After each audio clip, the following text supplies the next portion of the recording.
Hello மக்களே, எல்லாரும் எப்படி இருக்கீங்க? எல்லாரும் நல்லா இருக்கீங்கன்னு நினைக்கிறேன். எல்லாரும் நல்லாவும் இருக்கணும். சரிங்களா?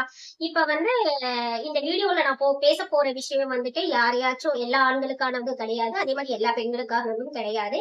இதுல ஏதாச்சும் ஒரு விஷயம் யாருக்காச்சும் அப்படி இது பண்ணுச்சுன்னா, அதுக்கு என்ன சொல்றது? யாரையாச்சும் புண்படுத்துற மாதிரி இருந்துச்சுன்னா, தயவு செஞ்சு என்ன மன்னிச்சுக்கோங்க. ஓகேவா? இப்ப வந்து ஜாய் அண்ட் மாதம்பட்டி ரெங்கராஜ் அந்த குக் வித் கோமாளியா அதுல வருவாரு இல்லையா? அந்த பர்சன், அந்த மனிதர் தான் ஜாயின்னு ஒரு பொண்ணோட வந்து அவங்க ஒரு காஸ்டியூம் டிசைனர். அவங்களோட வந்து ஒரு ரிலேஷன்ஷிப்ல இருந்து இப்ப கல்யாணம், 2வது கல்யாணம் எல்லாம் பண்ணிக்கிட்டு இப்ப வந்து பாத்தீங்கன்னா டாடா பபாய் இது காமிச்சிட்டு போயிட்டாரு அவரு. இதனால வந்து அவங்க வந்து கம்ப்ளைண்ட் பண்ணிட்டு இருக்காங்க. இப்ப நான் இங்க பேச போற விஷயம் வந்துட்டு அந்த பொண்ணை இழிவுபடுத்தணும், அந்த பொண்ணை கஷ்டப்படுத்தணும். ஒருத்தங்க கஷ்டமான சூழ்நிலையில இருக்கப்ப அது எவ்வளவு வலி வேதனை தரும்னு எனக்கும் தெரியும். நானும் ஒரு பொண்ணுதான். சரியா? அப்படி இருக்கிறப்ப அவங்கள வந்து அந்த இடத்துல திருப்பி அவங்களை கஷ்டப்படுத்தணுங்கிறதுக்காக இந்த பதிவு கிடையாது. இது எதுக்காகனா இனிமே இந்த மாதிரி யாரும் பாதிக்கப்படக்கூடாது அப்படிங்கிறதுக்காக தான். இப்ப அவேர்னஸ்ன்றது ஒரு விஷயம் வந்து தெரியாதவங்களுக்கு, புரியாதவங்களுக்கு, சின்ன குழந்தைங்களுக்கு, அறியாமையில இருக்கவங்களுக்கு, படிக்காதவங்களுக்கு தான் கொடுக்கணும். ஆமா, இப்பெல்லாம் வந்து எப்படி ஆயிடுச்சு தெரியுமா நிலைமை? அவேர்னஸ்ங்கிறது வந்து நல்லா படிச்சு நல்லா எல்லா உத்தியோகத்துல இருந்துட்டு எல்லா விஷயமும் தெரிஞ்சவங்களுக்கு, எக்ஸ்பீரியன்ஸ் ஆனவங்களுக்கு தான் கொடுக்க வேண்டிய நிலைமை அப்படி ஆயிடுச்சு பாத்துக்கோங்க நாட்டுல. Okay, come to the point. இப்ப என்னன்னு கேட்டீங்கன்னா, இப்ப வந்து நிறைய பேர் வந்து இன்டர்வியூல எல்லாம் பேசுறப்ப கீழே கமெண்ட்ஸ் எல்லாம் பார்க்கணும். எப்படி நீங்க வந்து அவங்க பணத்துக்காக அந்த பொண்ணை வந்து தப்பு சொல்றது, அதுக்கப்புறம் வந்து இத்தனை நாள் நீ நல்லா தானே ஜாலியா இருக்க போல தெரியலையாங்கிறது, அதுக்கப்புறம் வந்து முதல் கல்வானை வந்து நீ அப்படி இது பண்ணிட்டேங்கிறது, இதெல்லாம் வந்து எப்படி நீ தனியா இது பண்ணிட்டு சுண்டிக்கு வந்துட்டு நீ எப்படி தப்பு அவங்க மேல வந்து இது பண்ணலாம் அப்படி இப்படின்னு நிறைய 1008 கம்ப்ளைண்ட்ஸ் வந்துட்டு ஜாய் மேல எல்லாருமே வந்து சொல்லிட்டு இருக்காங்க. இப்போ வந்து சொல்லிட்டு இருக்கோன்னா அந்த ரங்கராஜ் வந்துட்டு அவரோட ஜாலியா வந்துட்டு எல்லா ஊருக்கு போயிட்டு ஷூட் எல்லாம் பண்ணிட்டு இந்த லட்சுமி ராமகிருஷ்ணன் பத்தி திடீர்னு டிஎம்கேயோட ஐக்கியமாயிட்டாங்க அவங்க. அவங்களோட எல்லாம் கை கொடுத்துட்டு பயங்கரமா ஜாலியா வந்து அவர் வந்து சுத்திட்டு இருக்காரு. நான் நினைச்சுக்கிட்டேன் இந்த வருஷத்துக்கு கொஞ்சம் கூட வந்து ஒரு இவரை பத்தி தானப்பா இவ்வளவு பேசிட்டு இருக்காங்க, எப்படி ஜாலியா சுத்துறாரு பாருங்க, ஒரு மன உளைச்சலே இல்லாம அப்படின்னு நினைச்சிட்டு இருந்தேன். இப்போ இப்ப இங்க உட்காந்து இவங்க கம்ப்ளைண்ட் கொடுத்து இவங்க டென்ஷன் ஆகி அழுதுட்டு இருக்காங்க, குழந்தையும் வயிற்றுல சுமந்துக்கிட்டு. இப்ப இந்த ஒரு விஷயம் தெரிஞ்சுக்கோங்க, இதுக்குதான் அந்த காலத்துல வந்து தெளிவா நம்ம மக்கள் எல்லாம் வந்து முன்னோர்கள்லாம் சொல்லி வச்சுட்டாங்க. என்ன, இந்த முள்ளு மேல சேலப்பட்டாலும் சேலை மேல முள்ளு பட்டாலும் பாதிப்பு யாருக்கு? சேலைக்குதான், முள்ளுக்கு எந்த பாதிப்பும் இல்ல அப்படிங்கறதெல்லாம் அந்த காலத்துல அப்படி வியூகமா சொல்லி வச்சிருக்காங்க பாத்தீங்களா? இப்போ ஒரு பொண்ணு ஒரு கல்யாணம் பண்றீங்கன்னு வச்சுக்கோங்களேன், எல்லா டிவோர்ஸ் ஆன பொண்ணுங்களும் இங்க தெளிவா கேட்டுக்கோங்க, இது ரொம்ப ரொம்ப முக்கியம். எப்போதுமே வந்து கல்யாணம் ஆகுறதுக்கு முன்னாடி ஒரு பொண்ணு வந்து நெருப்பு மாதிரி இருக்கணும். கல்யாணம் ஆகி ஒருவேளை உங்களுக்கு டிவோர்ஸ் ஆயிடுச்சு அப்படின்னா எரிமலை மாதிரி நீங்க இருக்கணும். சரியா? ஏன்னா உங்களை சுத்தி வந்து கல்யாணத்துக்கு முன்னாடி வந்து எல்லாருமே எல்லா ஆண்களுமே ஒரு பொண்ணு அழகா இருந்துட்டா, ஒரு பொண்ணு வந்து இதா இருந்துட்டா அவங்கள வந்து அட்ராக்ட் பண்ணணும் தான் நினைப்பாங்க. மீன் பிடிக்கிறவர்கள் வலை போடதான் செய்வாங்க. அந்த வலையில மீன் சிக்கிறதும் சிக்காததும் வந்து அவங்க மீனுடைய தந்திரம் தான், மீனுடைய திறமை. புரியுதுங்களா? நீங்க வந்து நெருப்பு இப்ப யூஸ்வலா வந்து நம்ம ஊர்ல எல்லாம் சொல்லுவாங்க, பாட்டிங்களா இருக்கட்டும் அம்மாக்களா இருக்கட்டும், ஐயோ யூஸ்வலா சொல்லுவாங்க, காலேஜ் போறப்ப ஸ்கூல் போறப்ப எல்லாம் இந்த பொம்பளை பிள்ளைய வந்து அனுப்பிச்சிட்டு வயிற்றுல நெருப்ப கட்டிட்டு இருக்க வேண்டியதா இருக்கு அப்படின்னு ஒரு டைலாக் வந்து சொல்லுவாங்க. அதாவது பெண் வீக்னஸா இருக்காங்கிற ஒரு விஷயம் வந்து ஆண்களுக்கு தெரியவே கூடாது. எப்ப நீங்க வந்து வீக்னஸா இருக்கீங்க அப்படின்னு தெரிஞ்சிச்சுனாவே ஆண்கள் உங்களை யூஸ் பண்ணிக்கதான் நினைப்பாங்க.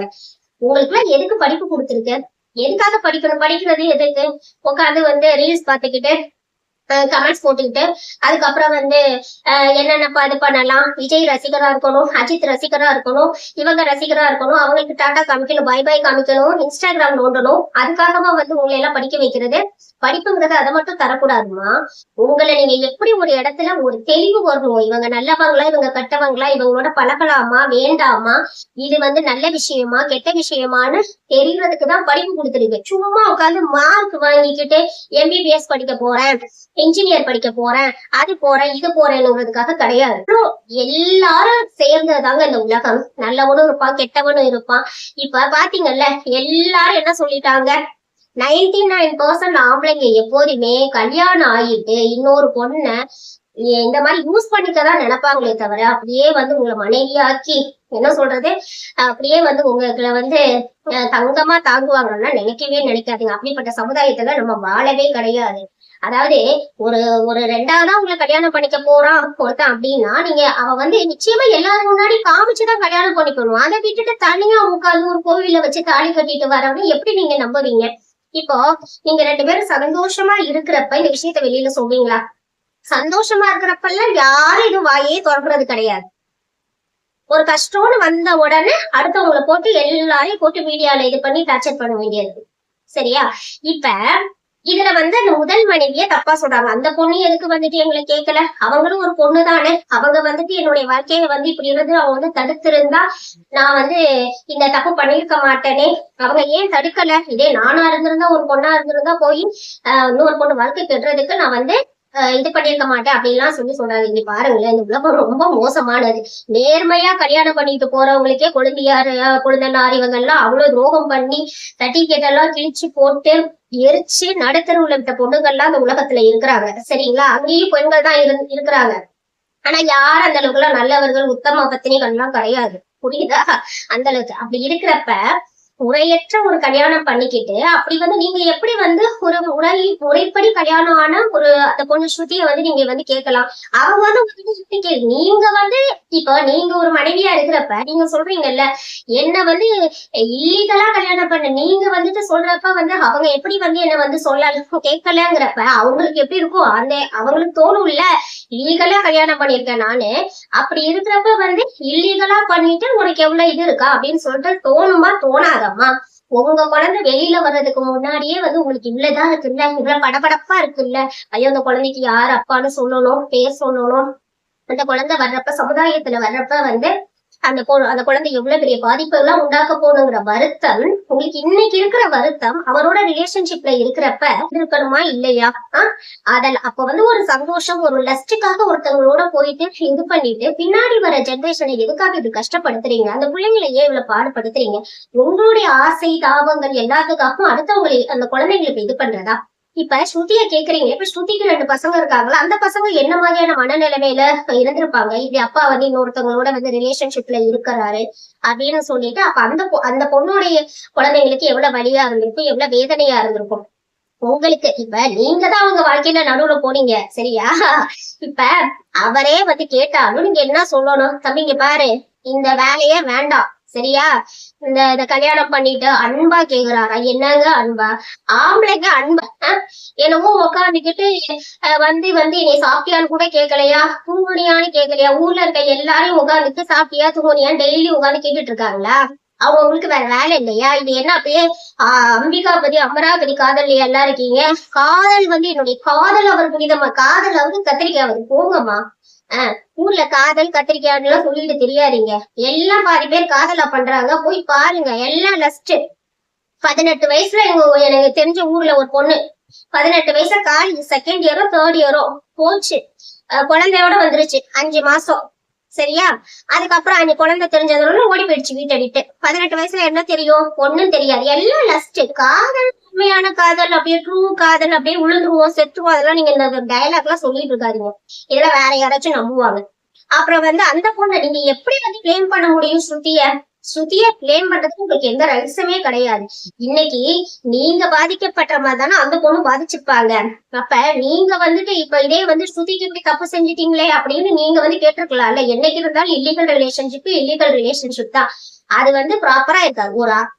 இருக்காதுன்னு தெரிஞ்ச அந்த ரிலேஷன்ஷிப் போனது யாரு? நீங்க தானே. இப்போ ஒருத்தங்க டிவோர்ஸ் வாங்கல. டிவோர்ஸ் வாங்காம ஒருத்தரை நீங்க எப்படி கல்யாணம் பண்ணிக்கலாம்? ப்ராப்பரா டிவோர்ஸ் வாங்குறியா?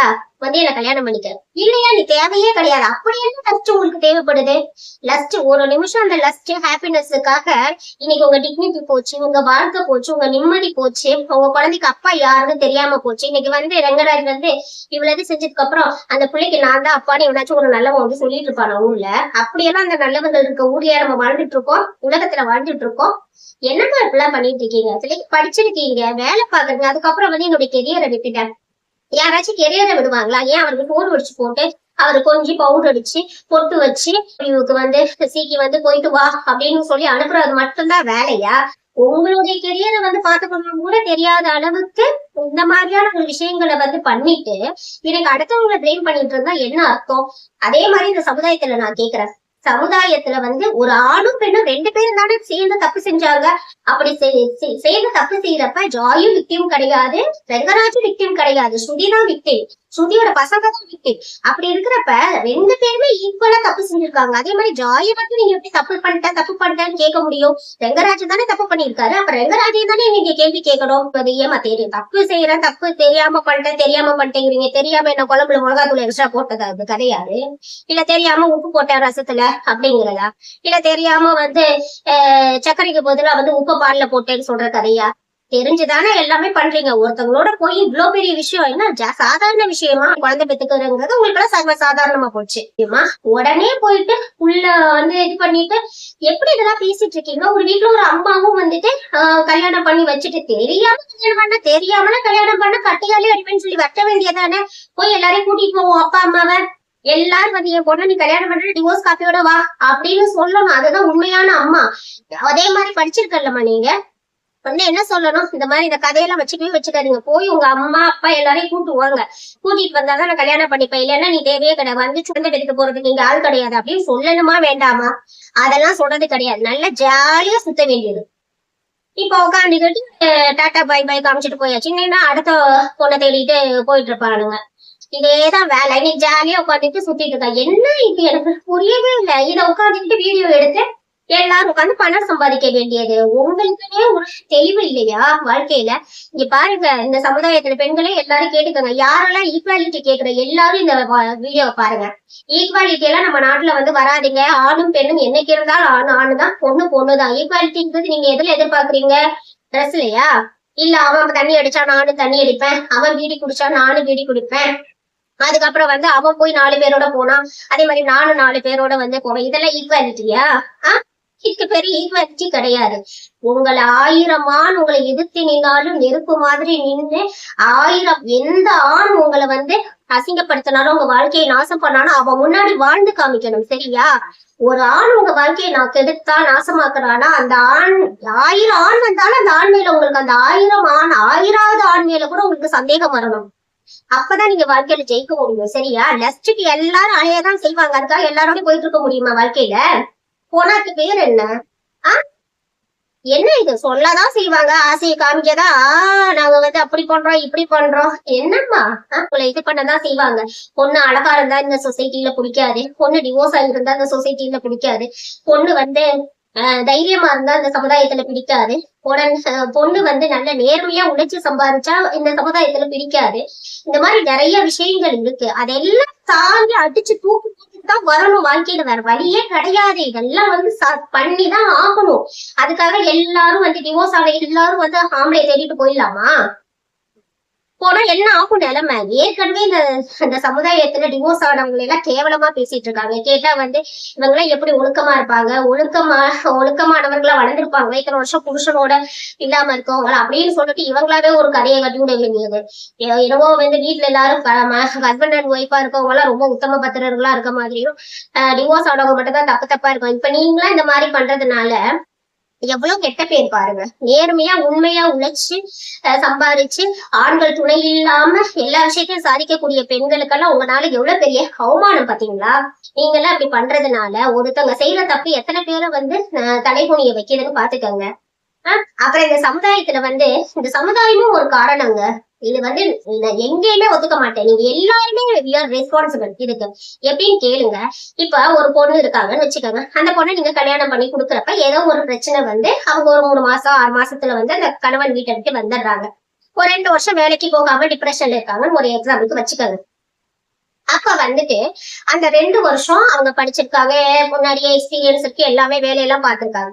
ஆனா அந்த 2 வருஷம் வேலை கேட்டு சரி ஓகே கெரியர்ல முன்னேறலாம் அப்படின்னு சொல்லிட்டு போனா அந்த 2 வருஷம் என்னது கெரியர் கேப் ஏன் வந்துச்சு அப்படின்னு சொல்லிட்டு எத்தனை பேர் இங்க இருக்க எத்தனை பேர் நீங்க எல்லாம் அப்படி பண்ணிருக்கீங்க சொல்லுங்க. மனசாட்சி தொட்டு எல்லாரும் சொல்லணும். நான் ஒத்துக்கவே மாட்டேன் இந்த உலகத்துல இந்த மாதிரியான கம்பெனிஸ் எல்லாம் எல்லாருமே நீங்க எல்லாம் அந்த மாதிரி எல்லாம் இருக்கீங்க. வேலை பாக்குறவங்க எல்லாருமே நான் கேக்குறேன், எத்தனை பேர் இந்த மாதிரி எல்லாம் பாதிக்கப்பட்டிருக்காங்க தெரியுமா?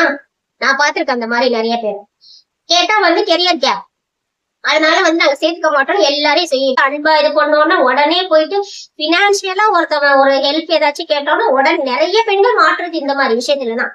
ஏதாச்சும் ஒரு காசு பிள்ளைக்கு வந்து காசு பத்தல அது பத்தல அப்படின்னு சொல்லிட்டு ஏதாச்சும் ஒரு விஷயம் கேக்குறப்ப அவங்க யூஸ் பண்ணிக்கிறது. ஓ, காசை கேட்டா அப்ப வந்து என்ன சொல்றது, காசு வந்துட்டு கொடுத்துட்டா உடம்ப கொடுத்துருவாங்க, ஒரு ரிலேஷன்ஷிப்ல இருந்துருவாங்க.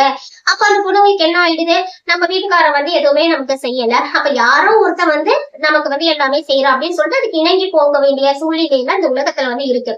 இதெல்லாம் பொய் கிடையாது, இதெல்லாம் உண்மை. நிறைய பேர் அப்படி இருக்கிறாங்க நாட்டுல, சரியா? அதனால வந்துட்டு அப்ப இந்த சமுதாயமும் அதுக்கு உடந்தை. அந்த மாதிரி ஒரு பொண்ணுங்க போறதுக்கு இந்த சமுதாயமும் உடந்தை. அதே மாதிரி ஒரு கல்யாணம் ஆகி ஒரு புள்ள பிறக்குதுன்னு வச்சுக்கோங்க, அது என்ன பொண்ணுங்கள்கிட்டயே விடுறது? ஏன் ஆண்களுக்கும் அது உரிமை இருக்குதானே? அந்த இப்ப நிறைய இடங்கள்ல பாக்குறது இது. கல்யாணம் ஆயிட்டு எங்கேயாச்சும் போங்க, இந்த ஆம்பளைங்க போய் ஒரு கல்யாணம் பண்ணிக்கிறது, அந்த கல்யாணம் ஆன பொண்ணுங்கள்ட்ட அந்த பிள்ளைங்களை விட்டுட்டு போயிடுறது. இப்படிதான் வந்து நீலாமங்கலம்னு சொல்லிட்டு, நீலாமங்கலமா, ஆமா, ஆலங்குடி பக்கத்துல ஒரு ஊரு. அந்த ஊர்ல இப்படிதான் வந்து ஒரு பொண்ணு வந்து என்ன பண்ணிட்டாங்க, 2வது மேரேஜ் பண்ணிட்டாங்க. அந்த கல்யாணம் பண்ணாரு, அந்த கல்யாணம் பண்ணவரு, நீ வந்துட்டு அந்த பிள்ளைங்களை எல்லாம் கூட்டு வர 2 பொம்பளை பிள்ளை, அந்த 2 பொம்பளை பிள்ளையும் தாத்தா வீட்டுல வச்சு போயிட்டாங்க. இது நியூஸ் எல்லாம் வந்து போய் பாருங்க. அந்த பொண்ணு வந்து அவங்க தாத்தா வளர்த்துட்டு இருந்திருக்காரு. இந்த பிள்ளைக்கு என்னன்னு தெரியல, சின்ன வயசுல இருப்பா. அந்த அந்த யாரு டிஎம்கேவோ ஏடிஎம்கேவோடயோ ஒரு இவரு அந்த ஸ்கூல்ல அந்த கட்சிக்காரர் சேர்ந்தவர் வந்துட்டு ஸ்கூல் நடத்திட்டு இருந்திருக்காரு, ஸ்கூல்ல வாத்தியாரா. அவர் போய் இந்த பொண்ணு கிட்ட வந்து பாலியல் வன்கொடுமை, இந்த மாதிரி பாலியலா ஏதோ ரீதியா தப்பு தப்பா வந்து செக்ஷுவல் ஹராஸ்மெண்ட் வந்து பண்ணியிருக்காரு. உடனே வந்து அந்த பொண்ணு வந்து அவங்க தாத்தாட்ட சொல்லி அழுத உடனே அவங்க தாத்தா போயிட்டு என்ன பண்ணிருக்காரு, கேட்டிருக்காரு, ஏன் இப்படி பண்ண அப்படின்னு சொல்லிட்டு. உடனே அவங்க தாத்தா மேல இந்த பொண்ணு கம்ப்ளைண்ட் பண்ண சொல்லிட்டு, இல்ல உங்க தாத்தா வந்து நான் ஏதாச்சும் பண்ணிடு அப்படின்னு சொன்னா அந்த பொண்ணு வந்து உங்க தாத்தா மேலே கம்ப்ளைண்ட் கொடுத்துருச்சு. அப்புறம் அவங்க தாத்தா வந்து உள்ள வச்சுட்டாங்க. சும்மா உட்காந்துக்கிட்டு வர்றாங்க, நான் கல்யாணம் பண்ணிக்கிறாங்கன்னு சொல்லிட்டு. அப்படிலாம் ஒண்ணு யாருக்கும் ஒன்னும் அவசியம் கிடையாது. நீங்க ஒரு கல்யாணம் பண்ணுவோம், உங்களை நீங்க செல்ஃப் கண்ட்ரோல் பண்ண முடியலன்னா என்னத்துக்கு நீங்க உங்களுடைய உணர்ச்சிகளா இருக்கட்டும் எல்லாமே, இந்த உடம்பு முழுக்க உங்க கண்ட்ரோல்ல இருக்கணும். அதை விட்டுட்டு அதை கூட உன்னால கண்ட்ரோல் பண்ணிக்க முடியலன்னா நீங்க என்ன மனுஷங்க? அப்ப நம்ம எல்லாம் மிருகங்களுக்கு சமமா தான் இருக்கணும். அதுக்காக வந்து இந்த மாதிரி எல்லாம் தப்பு பண்ணிடுறதா கிடையாது. தனியா கூட இருந்துடலாம். தனியா இருந்து வாழ்க்கையில வந்து நிம்மதியா வாழ்ந்துட்டு போறது எவ்வளவோ பெட்டர். இந்த மாதிரி தப்பான ஒரு ரிலேஷன்ஷிப்ல போய் தப்பான ஆளுங்க கிட்ட மாட்டிக்கிட்டு முடிக்கிறதுக்கு தேவையே கிடையாது. ஒரு குழந்தை பெத்தா ஆணும் பொண்ணும் சேர்ந்துதான் ஒரு குழந்தைய பெற்றீங்க. அப்ப வந்து குழந்தைய விட்டுட்டு போறப்ப மட்டும் என்ன பொண்ணுகிட்ட விட்டுட்டு போறது? ஏன் நீங்க வந்து பாத்துக்க வேண்டியதான ஆணு? அதுல ஏன்னா இன்னொரு பொண்ணு கிடைக்காது இல்ல, இன்னொரு பொண்ணு கட்டிக்க மாட்டாள்ல. வந்து வந்து இந்த மாதிரி வந்து இன்னொரு இன்னொரு பொண்ணுடைய பிள்ளைய வந்து இப்படி தான் பிள்ளைன்னு ஏத்துப்பாங்க எல்லாரும்? அந்த மாதிரிலாம் கிடையாது. அதனால இவங்க விட்டுட்டு போயிட வேண்டியது. இவங்க உட்காந்துட்டு இவங்களை கல்யாணம் பண்ணிக்க போறவங்க என்ன பண்றது? நீ ஏத்துக்க கூடாது. அப்ப அந்த பிள்ளைங்க என்ன நடுவுல அடிக்குமா? நீங்க உங்க இஷ்டத்துக்கு உங்க விருப்பத்துக்காக ஜாலியா இருந்துட்டு குழந்தைய பெற்றுட்டீங்க. அதுங்க வந்து உட்காந்துக்கிட்டு எப்படி எப்படி வாழ்க்கை பாருங்க. முதல்ல பொம்பளை பிள்ளைங்க வச்சுக்கோங்க, இன்னொரு கல்யாணமே பண்ணாதீங்க. விஷயம் இருக்கு. யோகா வேற போய்க்கிறாங்க எல்லாரும், பாதி பேர் யோகான்னு. யோகானா என்னங்க? யோகா எல்லா விஷயமும் மைண்டை டைவர்ட் பண்றதுக்குதான். உலகத்திலேயே மிகப்பெரிய மருந்து எது தெரியுமா? மைண்டை டைவர்ட் பண்றதுக்கு, எல்லா உணர்ச்சிகளையும் கட்டுப்படுத்துறதுக்கான ஒரே ஒரு மருந்து இந்த உலகத்திலேயே ஆன்மீகம் தான். அதுக்காக நித்யானந்தா கிட்ட போங்க, அது யாராவது அந்த ஜக்கி வாசுதேவா அவர்கிட்ட போங்க நான் சொல்லல. நீங்க தான் பத்திரமா இருந்துக்கணும். நம்ம தான் நம்ம சேஃப்டியை காப்பாத்திக்கணும், புரியுதா? எத்தனை உலகம் எத்தனை யுகம் எடுத்தாலும் ஆணுதான் பொண்ணுதான். சும்மா பேச்சுட்டு இதெல்லாம் சொல்லிட்டு இருக்குது. இப்ப பாத்தீங்கல்ல, யாரு கஷ்டப்படுறா? புள்ளைய கொடுத்துட்டு அவங்க வாடகை போயிட வேண்டியது. பாத்தீங்கல்ல, இப்ப யாரு உட்காந்து கூட்டி கேஸ்ன்னு அழைஞ்சிட்டு இருக்குது. அப்ப என்னைக்குமே இல்லீகல் தான். இல்லீகலா வரக்கூடிய எந்த ஆணும் தேவையே கிடையாது உங்க வாழ்க்கைக்கு. போப்பா, போயிட்டு வா, டாட்டா பாபா அப்படின்னு சொல்லிட்டு போங்கம்மா. உங்களையெல்லாம் எதுக்குமா படிக்க வைக்கிறது? இந்த மாதிரி தைரியமா இருக்கிறதுதாம்மா படிக்க வைக்கிறது. உங்களை காப்பாத்திக்கிறதுக்கு தாம்மா படிக்க வைக்கிறது. எல்லா டைத்திலையும் எல்லாரும் வந்து அதுக்காக கூட டெய்லி வந்து அண்ணா தம்பி அப்பா அம்மா எல்லாரும் வந்து உட்காந்துக்கிட்டு உங்களுக்கு துணையாவே இருந்துட்டு இருக்க முடியுமா? ஒரு ஏஜுக்கு அப்புறம் நீங்க தான் உங்களை பாத்துக்கணும். அத நீங்க பிள்ளைங்களுக்கு சொல்லி கொடுத்து சரியா இது பண்றதை விட்டுட்டு உங்களுக்கு எல்லாரும் வந்து உட்காந்து சொல்லி கொடுக்குற அளவுக்கு வச்சுக்கிறீங்களே. என்னத்தான் சொல்றதுன்னு தெரியல. ஓகே மக்களே, நன்றி, வணக்கம்.